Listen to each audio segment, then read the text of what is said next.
La gestión neoliberal fue perversa y asesina, para el pueblo fue fatal, dejó a muchos en la ruina. Todos los neoliberales que decían ser tan chingones, a nuestros connacionales los dejaron sin calzones. Los del PAN y los del PRI y los del FMI con las multinacionales hicieron grandes negocios, le dieron todo a sus socios, todo lo privatizaron, del petróleo hasta las minas, todo se robaron de las formas más ladinas. Para el pueblo y mis carnales, un maltrato de animales. Al tal López Obrador siempre nos lo maltrataron, decían que era de lo peor y siempre lo difamaron. La madriza fue brutal, doble fraude electoral. Cuando el tal Andrés Manuel ganó la de presidente, la guerra fue más cruel y en los medios indecente. Y con López Obrador pues nos fue mucho mejor. Él nos quitó la receta del menú neoliberal y les hablo con la neta, lo que pasó fue genial. Se acabó tanto maltrato, más de 13.4 millones de mexicanos salieron de la pobreza. Esa es toda una proeza. Hoy por todos los canales dicen locutores varios que se bajó la pobreza gracias a los empresarios. Esos embustes son viejos y no somos sus pendejos. La mentira es muy gruesa, no fue por los millonarios, fue gracias a los salarios y también hay que contar por planes de bienestar. Y ya no nos va tan mal porque se acabó la juerga de aquel clan neoliberal que creció como sarcoma y hoy se fue mucho a la goma.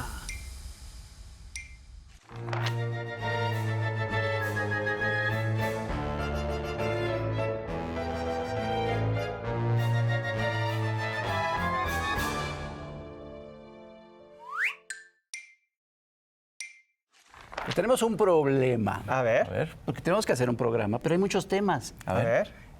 Tenemos que hablar de la reducción de la pobreza, que es un tema muy importante, que además no lo pelaron en los medios corporativos. Pero también tenemos que hablar de lo de la reforma, bueno, del nuevo Poder Judicial, la nueva Suprema Corte de Justicia y la elección judicial y todo eso, ¿no? Pero también es importante hablar, pues, del papel de la mujer en la política. Vamos a necesitar 3 invitados, ¿no? Por lo menos, Conocemos a una que le sabe de todo eso. Y le sabe súper. ¿Y qué crees? ¿Que ya llegó? Ya llegó, ahí está. Ahí está. ¿Quién es? Mira. Y es ni más ni menos que Vanessa Romero. Vanessa. Por fin se nos hizo. Sí, Vanessa.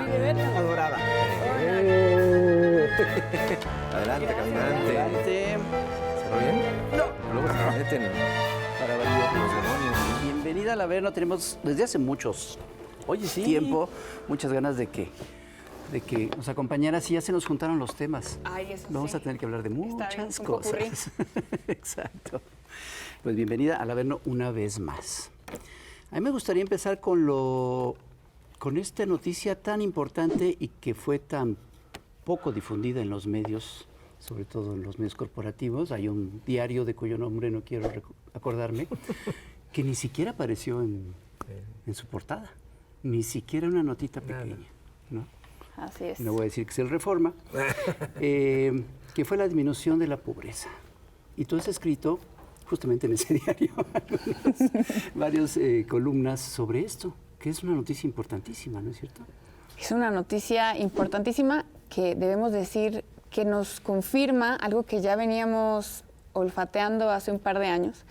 La información que hoy tenemos deriva de una encuesta que realiza el INEGI, este instituto autónomo, como tanto les gusta. Cada 2 años, encuesta nacional de ingreso y gasto en los hogares, que básicamente va y le pregunta a cierto número de hogares, claro, es una prueba estadística, cuánto dinero tienen, cómo está integrado el hogar, cómo están gastando ese dinero. Eso es lo que conocemos como la ENIC. Conocíamos ya la ENIC 22, que venía con muy buenos resultados, a pesar de la pandemia, y ahora conocemos la ENIC 24, que nos permite, digamos, dar perfecta cuenta de lo que sucedió en términos de ingreso y gasto en todo el sexenio Andrés Manuel López Obrador. Y lo que sabemos, claro, el dato, yo digo que retiembla, es que durante ese sexenio fue como hacer 5 sexenios en uno, porque 13.4 millones de personas salieron de la pobreza. Y claro, lo que yo digo es, pues salir es casi un eufemismo, no un eufemismo, es lenguaje figurado, porque no salieron, sino que las políticas económicas del obradorismo sacaron de la pobreza a ese número de personas. Y como es un poco complicado dimensionar cuántos son 13.4 millones de personas, me gusta compartir una equivalencia, y es que equivaldría a llenar el Estadio Azteca a reventar 154 veces. Sacar de la pobreza durante el sexenio a 6.100 personas al día. ¿Al día? Al día, 250 personas por hora durante el sexenio, vaya. Más del 10% de la población total de México. No es poca cosa. Eso fue una máquina de redistribución y de justicia social. Qué bonito, una máquina de redistribución. Fue, sí, una máquina de redistribución, y no solamente pues tenemos esos números, que digo es el número que retiembla, pero también sabemos, en México medimos la pobreza en términos multidimensionales, no solo a partir del ingreso, pero si solo la midiéramos por ingreso, que muchos países hacen eso, habrían salido algo así como 16 millones de personas. Y la pobreza extrema también. Y la pobreza extrema, 1.7.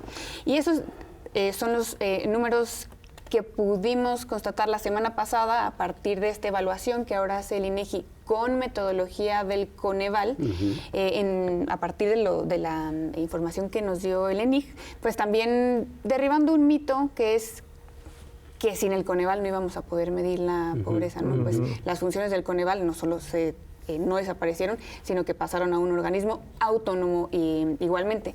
Pero hay otras noticias que no derivan de ese análisis multidimensional, pero sí del ENIG, como por ejemplo que todos en el país tenemos más ingresos. Únicamente el decil más rico, el decil 10, surgió un pequeño revés, un 7.9%, considerando lo complicado que es para el INEGI saber cuánto tienen los ricos, ¿no? Porque sabemos que si en algo son expertos es en esconder lo que tienen y en dónde lo tienen, y pues lo mandan a Andorra. Entonces, asumiendo que eso sea correcto, el 7.9 fue el ligero revés que sufrieron los más ricos. Pero la mejor noticia es que los más vulnerables son los que más incrementaron sus ingresos, 34%. Entonces sí, la INEGI está llena de buenas noticias, como decreció la desigualdad, porque no todo es pobreza, también es cómo estamos repartiendo el pastel, lo estamos repartiendo mejor, como nunca en nuestra historia. Utilizamos en México un índice que se llama índice Gini, que si es 0 es igualdad absoluta, 1 es desigualdad absoluta. En México nunca habíamos estado desde 1984 que medimos la desigualdad, la forma que distribuimos la riqueza, nunca habíamos sido tan iguales, estamos en 0.34. Entonces sí, difícil entender la magnitud de estas buenas noticias en contraste con la poca cobertura que muchos medios, analistas decidieron pues otorgar. Pero eso es obviamente una cuestión ideológica, pues, ¿no? Es decir, el no cubrirla es una decisión periodística. Y hay una política cosa, más que, o sea, periodística no es. Es política periodística. ¿No? Es una decisión periodística. Es que hay periódicos que tiene no un hacen sesgo de guiada por la clase, política. Claro. No es nada más de política, es también de clase. Es ideológica, es de clase, en fin. Pero fíjate, es curioso porque mucha gente hoy en día se está atribuyendo esta baja de la pobreza. Por ejemplo, hoy nos encontramos con que hay gente que argumenta que esto se debe a que los empresarios son los que apoyaron, y esto se debe perdón. Chertorivsky dijo que gracias a él. A su libro. Sí, claro. Perdón, yo estoy convencido de que la baja de la pobreza se debe estrictamente al abandono de las políticas neoliberales y al hecho de que se combatió a la corrupción, a que se subieron los salarios, a los programas de bienestar, a las grandes obras públicas. Es todo el proyecto de nación. Y obviamente esto rompe con los paradigmas del dogma neoliberal. ¿No es así? Claro. La buena noticia no solo son todas estas que estamos platicando, sino que lo que nos muestra el ENIG es que es la receta a partir de la cual se llegaron a esos buenos resultados. Entonces no va a ser eso el burro que tocó la flauta y luego no podemos replicarlo o sostenerlo en el tiempo, porque podemos platicar de eso. También mucho se ha dicho de que no es sostenible y entonces no hay nada que celebrar. Pero bueno, sabemos perfectamente, incluso en el porcentaje del ingreso, cómo impactó cada uno de estos reformas o políticas económicas diferenciadas del obradorismo. Sabemos que de cada 100 pesos que tenemos en la bolsa, en el monedero, 60 vienen de ingresos laborales, 17 de programas sociales. Entonces también decir que todo el éxito electoral, por ejemplo, de Claudia Sheinbaum derivó de lo que ellos denominan dádivas, los programas sociales, que en todo el mundo se reconocen como transferencias a partir de prácticas sociales igualitarias, justas. Y que antes esas transferencias existían, pero iban sobre todo al decil más alto. Y bueno, que esas transferencias también sufren modificaciones estructurales importantes en el sexenio anterior, como hacerlas constitucionales, que son universales y que no implican una, digamos, una intermediación directa, sino que se entregan a partir del Banco del Bienestar. Entonces, diferencias importantes que no existían antes. Sí, no son clientelares y que dependan de los votos. Exacto. ¿No? Esa es otra de las banderas que... Y bueno, recordar que no hace mucho, por fortuna, no se nos habrá olvidado, firmaban con sangre, que no iban... Con sangre, no, ahora sí no es lenguaje figurado, ¿no? Sí. Con sangre nos firmaron que no los iban a echar para atrás y ahora resulta, pues, que son gracias a los empresarios. Y es que es verdad que buena parte, les decía, 60 pesos provienen de cada 100 provienen del salario, pero pues lo cierto es que tuvieron que pasar al menos 3 cosas para que el salario se incrementara. Primero, la desindexación, ¿no?, de las multas en todo el sistema jurídico mexicano que estaban relacionadas con el salario mínimo y pasó a la UMA, a la Unidad de Medida y Actualización. Eso pasó en un sexenio previo a Andrés Manuel López Obrador, pero no se incrementaron los salarios, no solo se desindexó. Después viene el Tratado de Libre Comercio, que ya nos empieza a decir, oye, págale un poquito mejor a la gente, pero tampoco se hizo durante este sexenio. En el sexenio de Peña Nieto se hizo, y de forma relevantísima hasta el sexenio de Andrés Manuel López Obrador, doble del salario mínimo en todo el país. O sea, los gobiernos de antes dicen, bueno, ya teníamos la intención de hacer esas cosas. Pues sí, pero no hicieron nada. La realidad es que durante los sexenios anteriores lo único que se hizo fue incrementar el salario mínimo, la inflación. Ahora sí que lo mínimo. Lo mínimo, salarios de hambre. Entonces, eso por un lado, tenemos lo del salario mínimo, que hay que hacer la acotación que en la frontera norte fue al triple, ¿no? Números muy impresionantes. Y después creo que se habla muy poco de la reforma que se hizo muy al principio del sexenio del expresidente, y es la reforma que eliminó la subcontratación. Sí, claro. Porque recordarle a la gente cómo funcionaba esa práctica que estaba bien normalizada, pero era francamente inhumana, en donde los empresarios tenían 2 entidades jurídicas, tenían su empresa productiva y su empresa de servicios. Entonces metían a todos los trabajadores en la empresa de servicios, negándoles derechos laborales y negándoles participación en las utilidades de la empresa. Hoy sabemos que... Y derechos, la antigüedad, todo. Por eso, todos los derechos y las utilidades. Pero bueno, las utilidades también formaron parte de estos nuevos ingresos que están obteniendo algo así como 13 millones de trabajadores. Y bueno, el último elemento, los programas sociales. Pues evidentemente que ahora lo que están intentando rebatir es decir, bueno, entonces sí, los programas sociales no son tan importantes porque nos los quitamos y le cuestan tanto al Estado mexicano. Pues por caras duras, pero sobre todo porque no han tomado la molestia de revisar los documentos, las fichas técnicas que ha emitido el INEGI, que además hay que reconocerles este esfuerzo de traducción de documentos técnicos estadísticos a español, que nos permiten a quienes no tenemos esa profesión o no tenemos estudios económicos, análisis económico, entenderlos muy fácilmente. Entonces es o caraduras o pereza. O las dos cosas. Pero yo también creo que, son varias cosas. Yo sí creo que hay hay un cambio, el cambio del proyecto económico, el cambio del modelo económico, tiene un contenido de clase. Pues ya no se le da todo al empresariado, a los que supuestamente saben qué hacer con el dinero, sino que se redistribuye en la sociedad, y eso efectivamente impacta la economía, reactiva el mercado interno, y esto se sustenta en la tesis de que por el bien de todo primero los pobres. Claro, que es inversa a lo que siempre nos había prometido el dogma neoliberal de aquello del goteo. Que si le iba bien a los de arriba, pues por sentido común iba a gotear casi que por efecto gravitatorio y nos iba a ir bien a los demás. Y claro, uno ve entrevistas de Andrés Manuel López Obrador de hace larga data y uno piensa, este hombre era revolucionario hace mucho tiempo, porque ya estaba diciendo en el 6, antes del 6, oigan, funciona al revés. Y claro, si uno se retrota esos tiempos, dice, pues con razón me parecía tan revolucionario, pero pues tenía razón sin ser economista. Funciona al revés. Si uno inserta ingresos en la base de la pirámide, entonces irriga al resto. Es cierto que es un poco contraintuitivo, pero así fue. Y otro punto que yo agregaría a los puntos que tú planteas que permiten el abatir la pobreza es también el combate a la corrupción. Porque hubo un combate sistemático a la corrupción y el combate a la corrupción, entre otras cosas, implicó dejar de lado toda una serie de modelos de negocios que eran delincuenciales. Y eso, por supuesto, que también contribuye al mejoramiento de las condiciones generales de la población, ¿no? Y también hay otro combate a la corrupción que se dio de forma muy importante en el sexenio de López Obrador y es normalmente invisibilizado. Nosotros tenemos la visión de que la corrupción únicamente es a partir del egreso. Es el dinero del Estado, se lo gastan en sus propios lujos, en sus propios guardarropas. Ahora ya estamos viendo algunos diputados muy bien vestidos.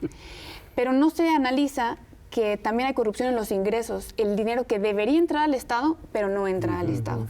Y esa corrupción venía sobre todo de los ejecutivos federales que pues le permitían a grandes contribuyentes, sobre todo a los 11 millones de grandes contribuyentes que existen en este país, no pagar impuestos o pagar impuestos reducidos. Esa fue la corrupción más importante, que además tuvo efectos financieros muy importantes en el sexenio de Andrés Manuel López Obrador. Atacó algo así como 4,000 de esos grandes contribuyentes, incrementando hasta el 100% de la recaudación. Y tampoco olvidar que no solamente era el Ejecutivo Federal el que otorgaba esas concesiones, era pues el Poder Judicial. Oye, pero hace un momento decías que en la gente más rica no hubo no ganaron más. Pero yo recuerdo cuando estaba terminando el sexenio de López Obrador, que sí se dijo que incluso estos personajes, los más ricos, habían duplicado, triplicado sus ganancias, pues sus fortunas en el sexenio de López Obrador. O sea, a ellos también les fue muy bien. Claro. Ellos también les fue bien, como decía, en dos sentidos. Sabemos que el revés fue muy menor y dos, este elemento de que nos es muy difícil determinar cuál es el ingreso de los ricos. Suelen ser mucho más ricos de lo que nos dicen. Sí, y además tienen paraísos fiscales, saben cómo esconder el dinero. Empresas fantasmas, claro, tienen testaferros, vaya, si alguien puede ocultar sus ingresos son ellos. Oigan, vamos al primer corte de estación, no sin antes ver las miografías del poder. Sí. Ahorita veremos. Hola, soy su amigo Enrique Fraude. Ahora que la abominable autollamada Cuarta Transformación, en el más aberrante de sus actos, ha destruido la justicia, es buen momento para revisar la vida de una heroína que resistió hasta el último momento en la defensa de su salario y de sus fideicomisos. Toda una paladina. Norma Piña.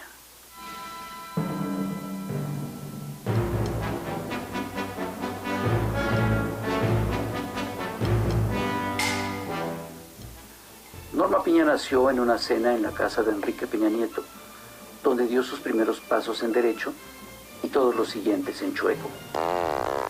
Ya en la universidad, estudiando para abogada, no obtuvo muy buenas calificaciones, pero solicitó un amparo.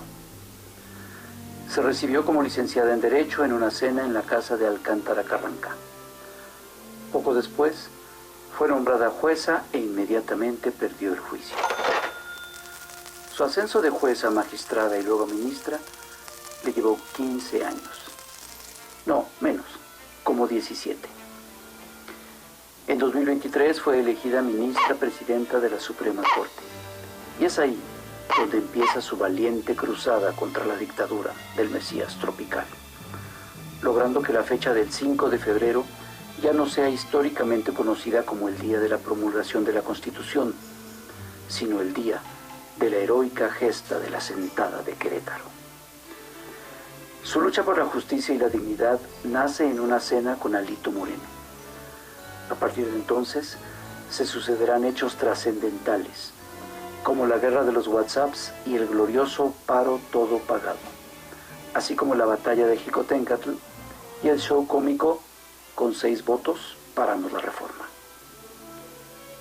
Hasta el último minuto de su gestión, la heroica Norma Piña defendió la dignidad del Estado, la democracia del país y la justicia de la nación, con una entereza que recuerda a las grandes figuras del liberalismo mexicano, como Enrique Alfaro, Xóchitl Gálvez y Alessandra Rojo de la Vega. La derrota de Piña nos lleva a redoblar esfuerzos para, en un futuro, lograr que se nos redoblen los apapachos del poder.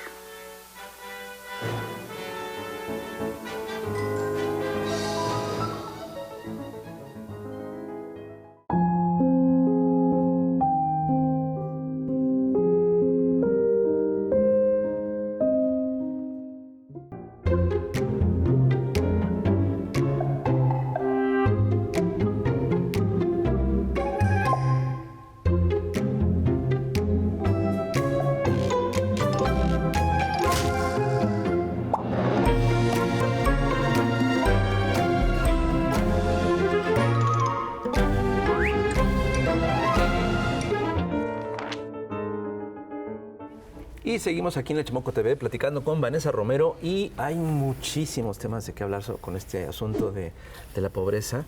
Y también hay un tema que es fundamental, que es todavía esas diferencias entre mujeres y hombres, estas brechas que existen de lo que gana todavía un hombre o una mujer. Eso, y sobre todo regionalmente. ¿Cómo lo mides tú? ¿Cómo lo ves? Claro, lo que la ENIC nos muestra no solamente son buenas noticias, es verdad, nos muestra todavía pues camino que toca seguir caminando. Uno de los elementos que mencionas es correcto, la diferencia entre mujeres y hombres. Lo cierto es que las mujeres estamos ganando un 34% menos que ustedes, caballeros. O sea, sí se cerró la brecha, pero todavía... Se cerró, pero sigue siendo muy importante. Inclusive, cuando las mujeres estudiamos más, seguimos ganando ese 34%. Entonces, no se tiene demasiado incentivo económico para ello.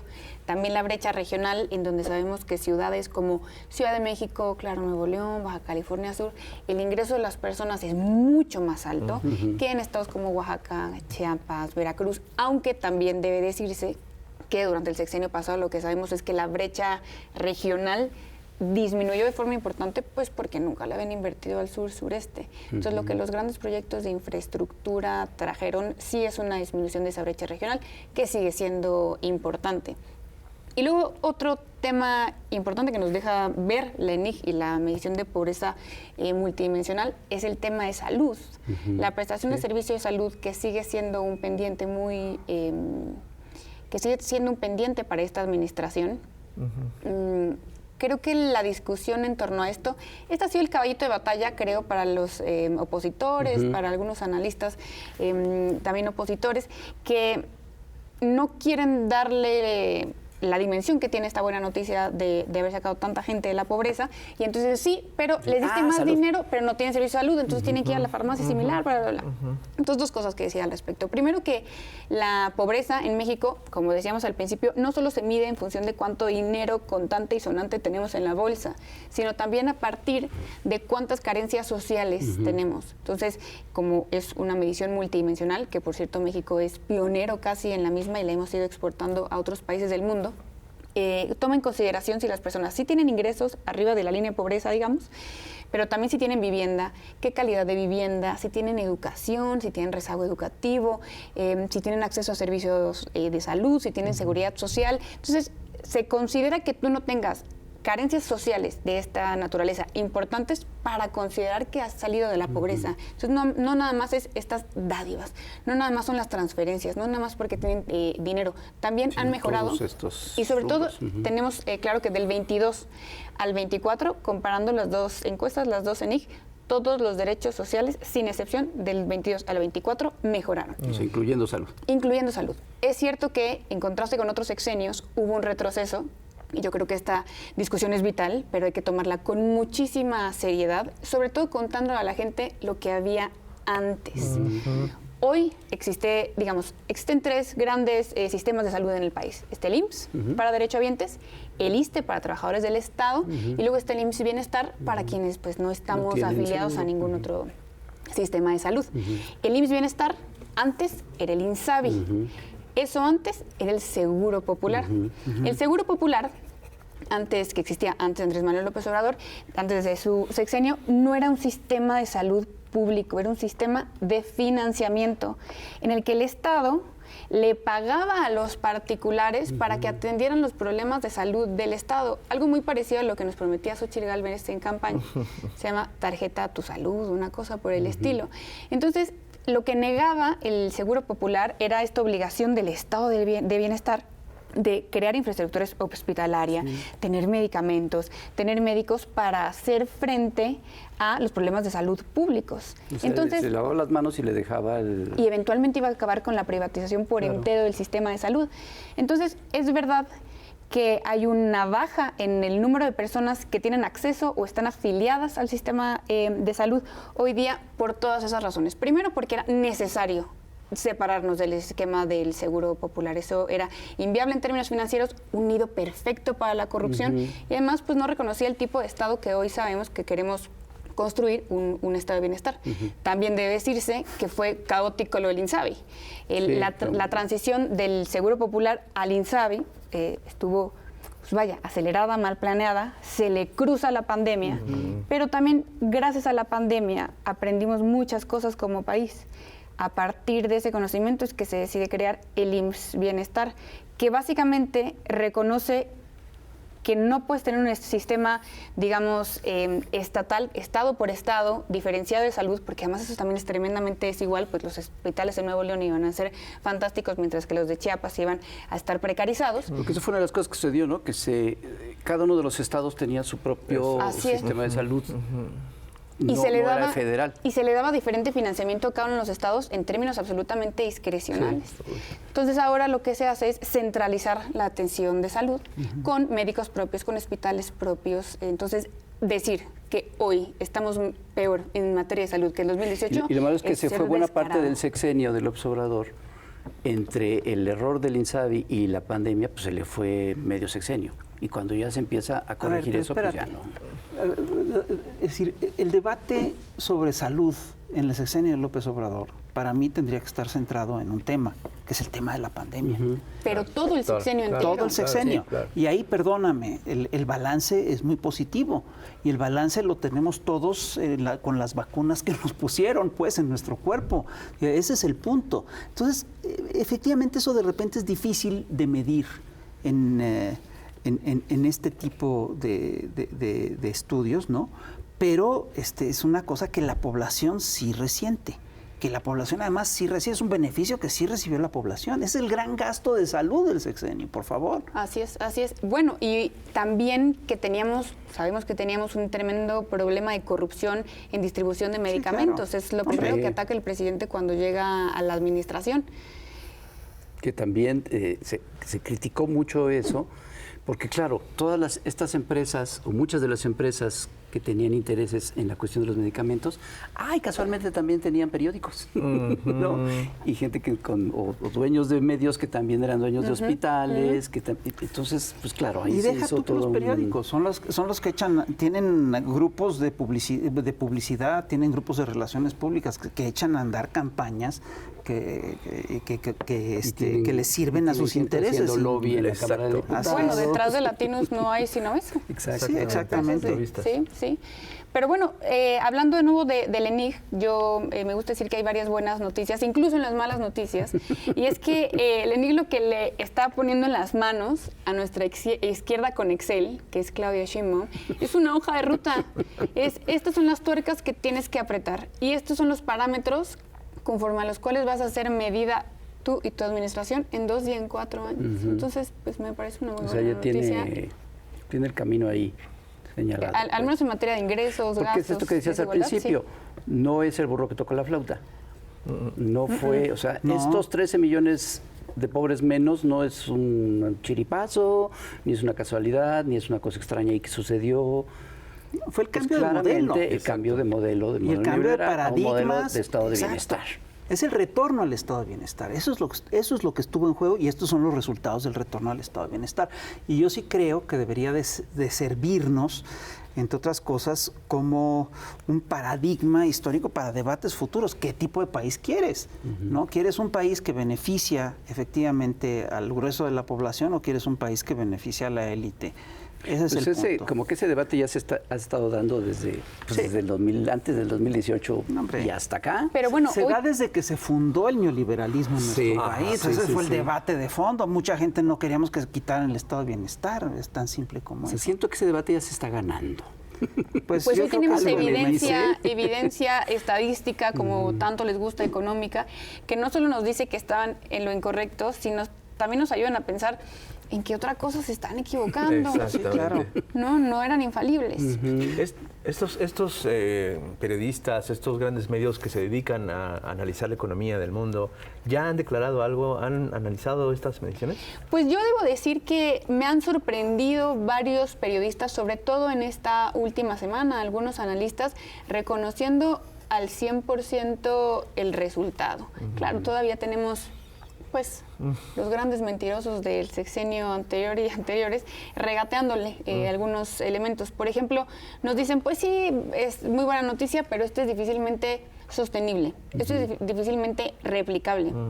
Y la verdad es que tenemos elementos suficientes para sostener que sí lo es. No solo porque, que es sostenible, es decir, que estas 13.4 millones de personas que salieron de la pobreza pueden seguir fuera de la pobreza. Uno, porque depende mayormente de ingresos laborales. Dos, el salario mínimo.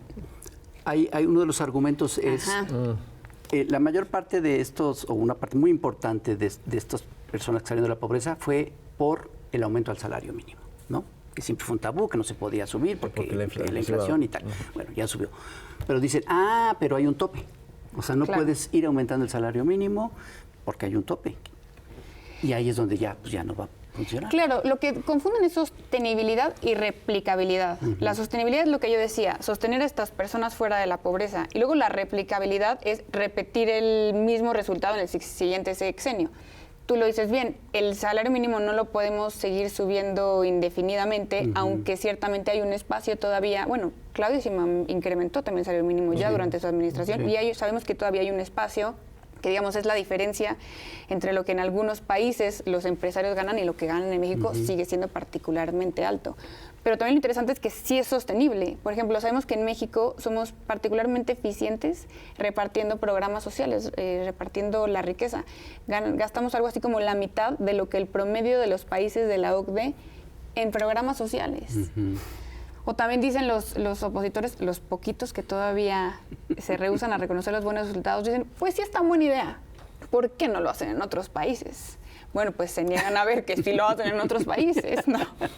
Oye, ¿y tienes el termómetro de lo que se opina a nivel internacional de lo que ha pasado en México? Economist. Bueno, no tengo el termómetro. Yo no sé si hay algún medio internacional que ya lo ha reconocido. Claro, hay líderes latinoamericanos que ya lo han hecho. Pues, claro, lo celebró con la dimensión que tiene. Sí, claro. ¿No? Pero es cierto que el Banco Mundial pues sigue muy de cerca de estos resultados. Pues también fue el Banco Mundial, la ONU misma, que lo han reconocido. Entonces, vaya, sí es sí son políticas económicas reconocidas en términos internacionales. No tengo muy claro, ahí sí, no les miento, lo que se ha dicho particularmente de la semana para acá, que supimos este número tan impresionante. Sí, porque antes de este informe del INEGI, el Banco Mundial ya había hablado de 8 millones o algo así. Con cálculos bien conservadores, con cálculos muy conservadores. Por eso fue tan impresionante. Esperaban entre 8, 10 millones. Vaya, nada despreciables, pero el salto entre lo esperado y el resultado final... Es muy chistoso porque ha ido cambiando la cifra. Es decir, en un principio, todavía en el sexenio de López Obrador, con resultados preliminares, se habló de 8.9 millones que habían salido de la pobreza. Luego el Banco Mundial dijo que eran 11. El Banco Mundial es el que dice que son 11, lo cual... Y ya era así de wow. Ya era como muy importante. Y ahora resulta que son, ya con medición, son 13.4 y eso ya es muy importante.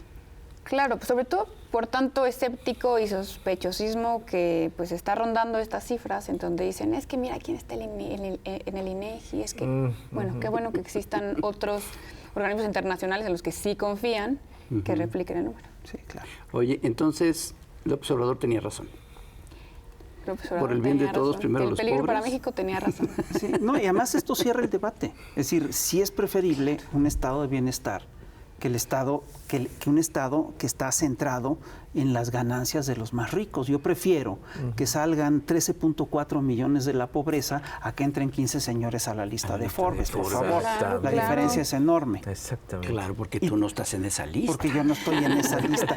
No, y otra cosa que sí es importante, otra de las razones por la cual este debate sí es importante, es la siguiente, es decir, hemos tenido en América Latina gobiernos progresistas que han sacado a la gente de la pobreza, ¿sí? Y que ese esfuerzo de estos gobiernos no se refleja en resultados electorales. Lo tienes claramente en Brasil, lo tuviste en el Ecuador. Ahora lo que acaba de pasar en Bolivia. Bueno, pero lo de Bolivia es otra historia. Sí, es otra historia, pero hay similitudes. Evo Morales logró unas políticas sociales importantes, sacó de la pobreza gente.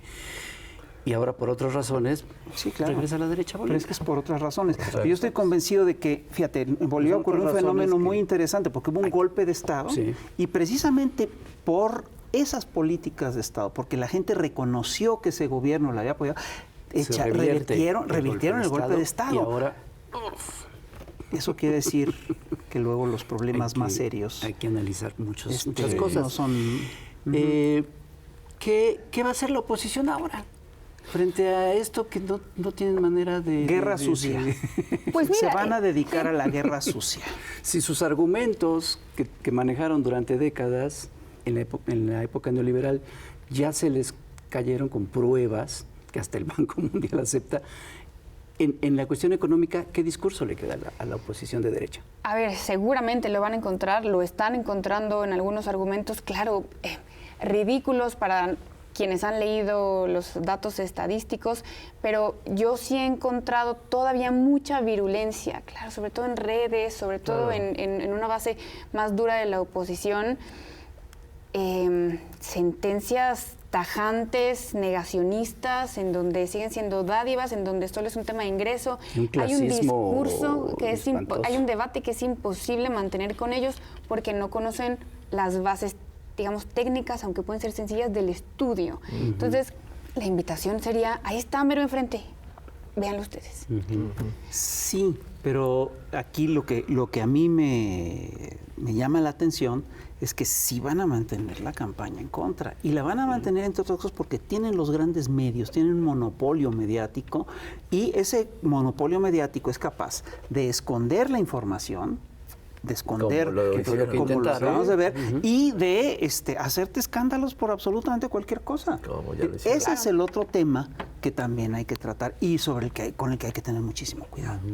Lo complicado va a ser que nuevamente en 5 años van a venir a pedirnos el voto, proponiendo de nuevo que no van a quitar los programas sociales, pero pues la gente ya habrá visto por 18ª vez quiénes son verdaderamente, porque yo coincido, la gente vota, y lo vimos en la elección pasada, como casi todos los deciles económicos votaron por Claudia Sheinbaum, solo el más alto, el que tuvo el pequeño revés, aparentemente, pero la gente vota incluso por yo creo que va. ese también votó por Claudia.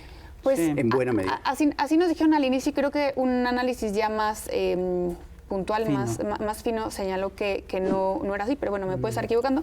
Pero también vota por la representatividad, ¿no? Por el gobierno que pelea en favor de sus intereses, ¿no? Los intereses empresariales. Oye, y bueno, entonces ahí ya llegamos al tema de lo que serán unas eventuales próximas elecciones, y estamos frente a una posible reforma electoral y venimos de una aplicación de la reforma judicial, o más bien de la reforma electoral judicial, en la cual tú tuviste un papel importante, y de eso vamos a hablar. En el siguiente capítulo, no sin antes un primer corte, un segundo corte. Por favor, no repitan esto. Un segundo corte. Ahorita regresamos, no se vaya.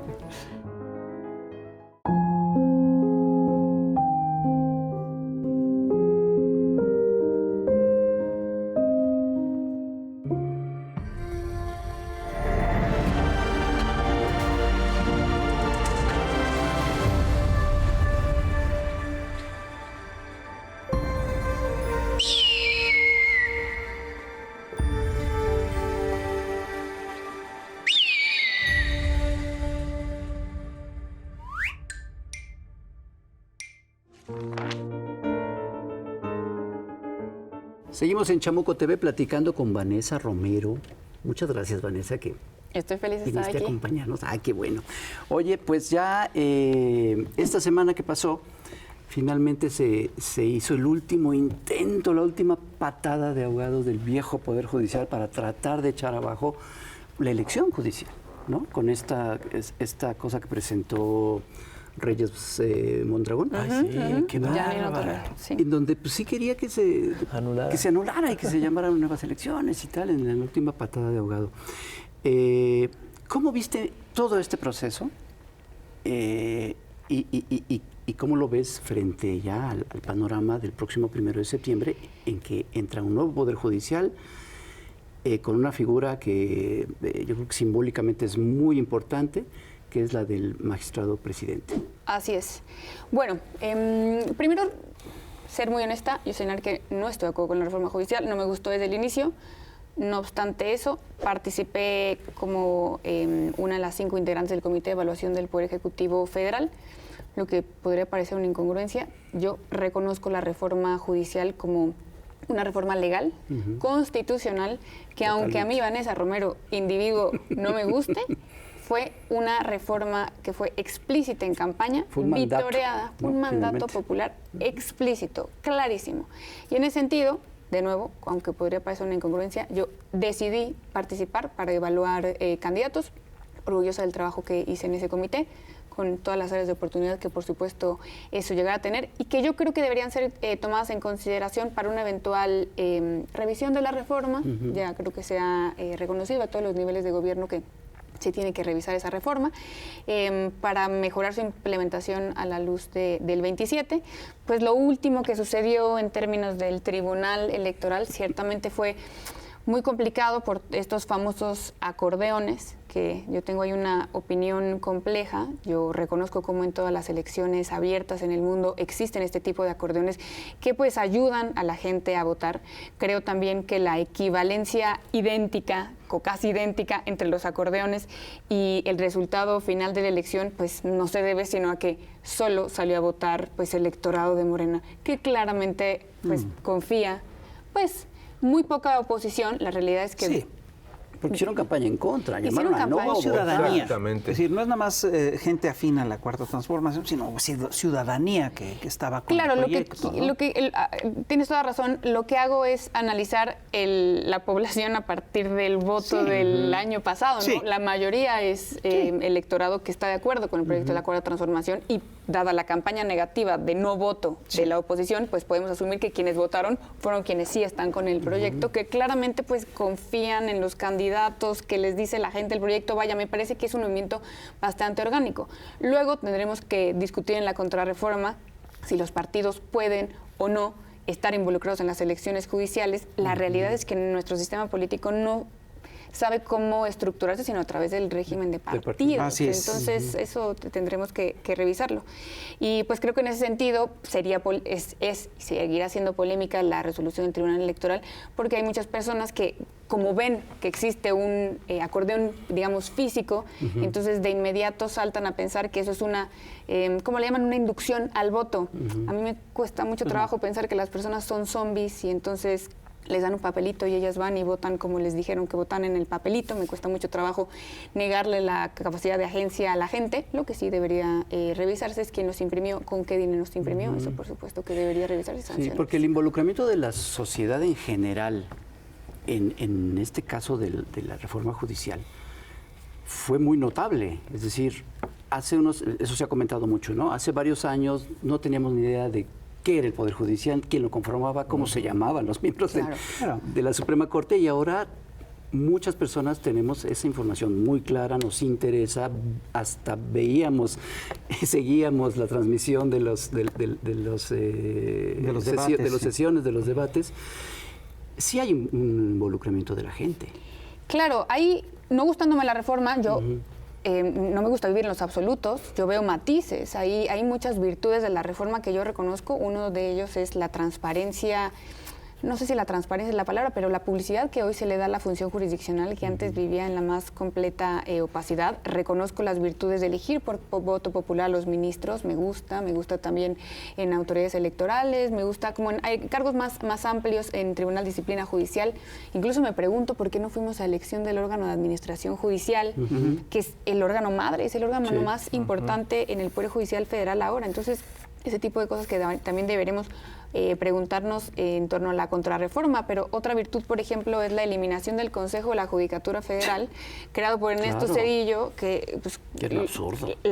La numeralia era un absurdo. La conformación era un absurdo porque estaba en el mismo lugar la presidencia, pues Norma Piña, y luego el Consejo de la Judicatura, Vallarena, juez y parte, pero además la numeralia, las métricas que conocemos del combate a la corrupción, sí, claro, es ridículo. Creo que tuvieron entre 3 y 4 personas que presentaron denuncias en contra de ellas, cuando esa era su función de observación. Pero hay una cosa que me llama la atención. Obviamente tienes críticas al procedimiento, a cómo se dio la reforma, pero creo que tienes más críticas a lo que había antes, ¿no? Claro. Esa es la pequeña diferencia, ¿no? Es decir, ¿había que cambiar o no había que cambiar aquel Poder Judicial? Perdón, yo creo que eso sí no está a debate, ¿no? De acuerdo.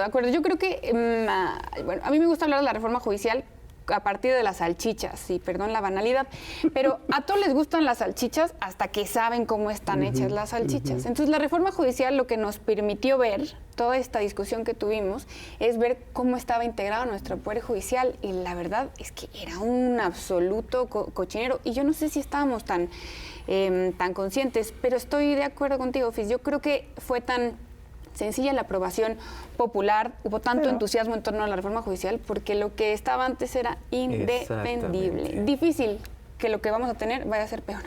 Sí, mira, es que ese es el debate que se está teniendo. Porque dice, bueno, es que eso, el otro día alguien me dice, es que ustedes dicen que ya ahora todos los jueces son limpios. No, espérate, nadie está diciendo eso. Que todo va a ser impecable, que ahora sí va a haber justicia. No, nadie está diciendo eso. Lo que estamos diciendo es que simplemente lo que teníamos era insostenible y que se está haciendo un cambio importante para buscar mejoras. Y obviamente vamos a ir, lo que ya se vio es que se puede cambiar. Se puede cambiar el procedimiento y que va a haber oportunidades para mejorar las cosas, de eso no tengo la menor duda.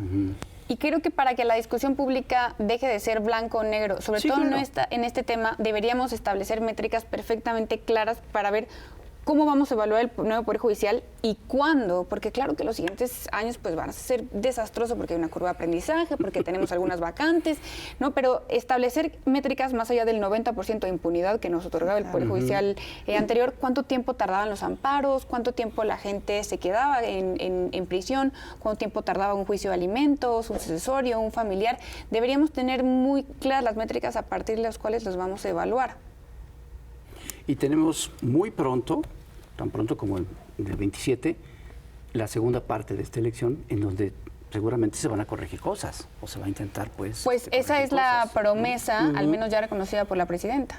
Dijo que requiere algunas modificaciones. Pero hay una cosa que sí me importa y que creo que es clave, es decir, y es que en política, como en las relaciones personales, la intención cuenta, ¿no? Entonces, sí había una intención en el viejo Poder Judicial, que era y el tema es que era un Poder Judicial que estaba claramente al servicio del poder económico, ¿no? Ese solo cambio, yo creo que es importante. Y el hecho de que, cuando te digo que la intención cuenta, es que sí pesa la buena fe. Si haces las cosas con buena fe, los resultados van a ser distintos y podrás corregir con más facilidad o con más rapidez cuando detectes un error y todo eso. Eso yo creo que es una de las cosas que hicieron que la gente tuviera tan buena opinión de esta reforma, ¿no crees? Es verdad, sí. Uno de las encuestas más recientes en donde le preguntan a la gente qué opina, cómo prueba Claudia Sheinbaum, pues es, ya sabemos, como un 80%, un número altísimo. Pero la virtud que más aprecian de ella es la honestidad. Pues sí. Misma virtud, yo creo que todos aquí calificaríamos a Andrés Manuel López Obrador. Entonces, yo no tengo críticas a la reforma judicial por su intención. Yo no creo, y lo digo también habiendo participado en el comité de evaluación, yo no creo que esa reforma haya existido para capturar al Poder Judicial. Por supuesto que no. Que ese es el argumento principal de los detractores de la reforma, que quería Morena quedarse con el Poder Judicial y eliminar la independencia judicial.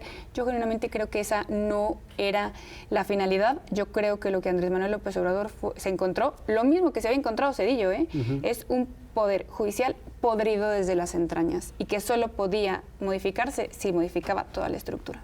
Y ahí ve la diferencia de un presidente a otro, de qué manera resolverlo. Sí, porque Zedillo tomó la decisión, dio dedazo, Claro. escogió a fulano, a sutano, a mengano, y esto es un procedimiento totalmente distinto. El solo intento de buscar democratizar el procedimiento tiene que ver con la intención. Y así es como creo que lo pensó Andrés Manuel López Obrador, entregándole al único actor político en quien confiaba ese poder tan corrupto que era el pueblo. No estoy de acuerdo, pero lo comprendo. Bueno, yo ahí sí estoy de acuerdo con él, para que veas. Si esa es nuestra diferencia, bueno, está bien. Vanessa, pues ya estamos llegando al final. Yo quiero aprovechar para preguntarte algo. Estamos viviendo una etapa muy importante, ya llevamos varios años viviéndola, pero este último tramo, que es la llegada de una mujer a la presidencia, es súper importantísimo, ¿no? Estamos viviendo un sueño que muchos teníamos desde hace muchos sexenios y que ahora ya es una realidad. Y en fechas recientes ha habido personajes que se resisten a esto, ¿no?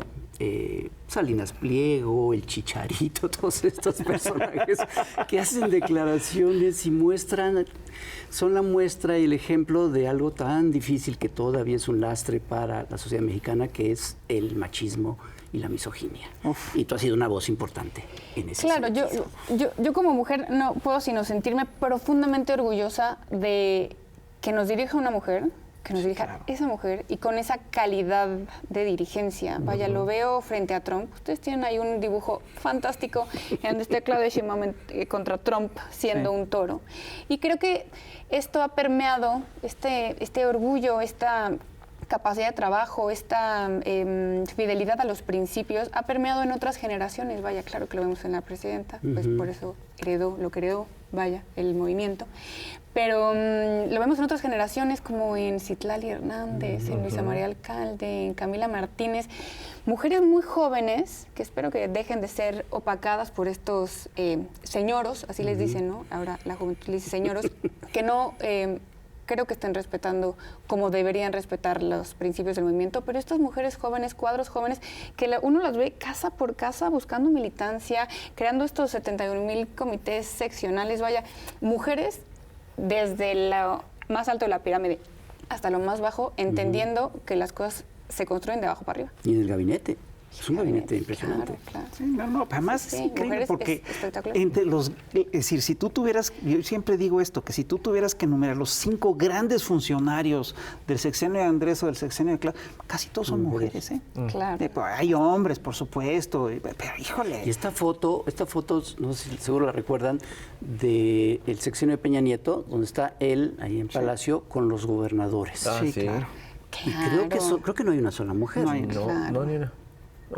Ni una. No, Había no. años. Hay más gente en prisión de esa fotografía que mujeres. Había órdenes de aprehensión. Sí, muchos de los que están ahí están o prófugos o en prisión, eso fue una por orden de aprehensión. Esa observación fue abusiva. Y ahora tú ves una foto de la titular del Ejecutivo con los gobernadores y gobernadoras. Claro. Es otro mundo totalmente distinto. Claudia tiene una frase que me parece que debería estar escrita en letras de oro en Palacio Nacional. Dice, sí, soy madre, soy abuela, soy ama de casa y soy la jefa, soy la comandante suprema de las Fuerzas Armadas. Sí. Uno escucha eso, sobre todo si tiene hijas, si tiene hermanas, pues se te enchina la piel. Claro. Pues sí.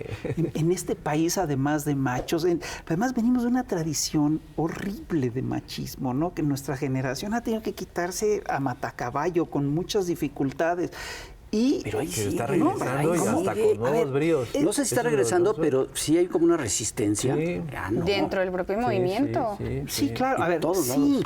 pero es que No sé qué tanta fuerza tenga, yo quiero pensar que no. Yo creo que no va a triunfar. Ahí está. Sí. Yo creo que no va a triunfar. Sin embargo, era ilusorio pensar que una cosa que una cultura que está arraigada desde hace milenios, pueda cambiar en un par de todo el generaciones. planeta. Sí, en todo el planeta. Exacto. Entonces, sin lugar a dudas, el cambio es importante, pero el cambio es muy frágil. Entonces hay que Claro. trabajarlo y hay que revisarlo y hay que buscar que el cambio se dé de fondo. Ahora, el solo hecho de que tengamos una presidenta, un gabinete paritario, un ministerio de la Dirigente del mujer, partido. dirigentes, es decir, todo eso sí implica un cambio muy importante en los paradigmas de una nación machista. Y eso hay que mantenerlo y eso es parte fundamental de la transformación. Así es. Cuando ganó Claudia Sheinbaum la presidencia, yo recuerdo haber escrito una columna que terminaba así: a ver quién dice que este país no se transformó. Pues es que sí cambió, ¿no? Sí. Porque además no A veces solo se era hacen que llegara una pensar, ¿no? mujer a la presidencia, sino que mujer. Exacto. Como Porque que no, imagínate Lili No, Telles. hombre. Claro, Xochitl. claro. No, no, no, Xochitl no. Gálvez. Sí, ¿para qué, Sí. ¿para qué Trotskista, me voy a indígena. eso? Si Sí, era sí, esa, claro. si esa Hablas era una cuatro opción idiomas, finalmente, sí. fue la opción en la boleta. Claro, que solo fue, Que además- fue ella porque tenía que ser mujer contra Exacto. mujer, vaya. Es lo fue, que decía, yo estoy sí, sí. seguro que el que Claudia fuera la candidata obligó a la oposición. Claro, a poner claro. una mujer. Una oposición sin ideas, como siempre, que yo estoy segura que con un hombre les hubiera ido mejor electoralmente. Sin No darles sé. ideas. No sabemos. No sabemos. Sí, quién sabe. Eso ya no lo sabemos. Contrafactual, es verdad. Sí, Luego es hacemos un cierto. programa contrafactual. Esas se llaman ucronías. Bueno, pues ha sido de veras muchísimas Sí, gracias. Vanessa, Siempre muchas es un gracias. gusto platicar por ¿Tú quieres contigo. quedar a vivir aquí? Bueno, un dibujito. Un dibujo. Bueno, Pues muy muchas bien. gracias, Vanessa. Muchas gracias, Vanessa. Muchas gracias Un a ustedes. placer. Me encanta. Pues señoras y señores, otro programa para compartir, comentar, coleccionar y para que usted se cuide mucho. Ya lo sabe. Nos vemos en la próxima. Bye bye. Bye. Adiós. Bye bye.